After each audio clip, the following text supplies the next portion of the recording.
Fruit juice என்னோட மருத்துவமனையில் யாருக்குமே நான் அட்வைஸ் பண்ணுறதில்ல. பழமாக தான் சாப்பிடணும்.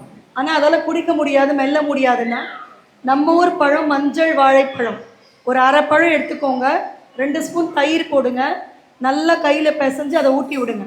ஜூஸ் எல்லாம் ஒன்றும் கோமா ஸ்டேஜ் முழுங்க முடியாத கிழமை அவங்களுக்கு தான். அந்த மாதிரி ஜூஸு கான்சன்ட்ரேட்டட் ஸ்வீட்டு நீங்கள் பிழியும் போது என்ன ஆகுது, நார் சத்தெல்லாம் எடுத்துடுறீங்க. ஒரு அரை வாழைப்பழம் இல்லை 2 சோள ஆரஞ்சு பழம் அதை அப்படியே நசிச்சு கொடுங்க. மென்று சாப்பிட்டோம், ஜீரணம் ஆகணும்னு கக்கூஸ் வந்துடும். அது ஜூஸ் கொடுக்கறது, அதே மாதிரி சூப் கொடுக்கறது இதெல்லாம் தேவையில்லை. நல்ல தாய்ப்பால் கொடுங்க. இட்லி கொடுக்கலாம். தேன், சர்க்கரை, உப்பு அதெல்லாம் வைக்க தேவையில்லை. எவ்வளோக்கு எவ்வளோ இனிப்பு இல்லாமல் உப்பு இல்லாத கொடுக்குறீங்களோ நல்லது. பச்சை பருப்பு தான் நம்ம ஊர் பருப்பு, தோரம் பருப்பு இல்லை.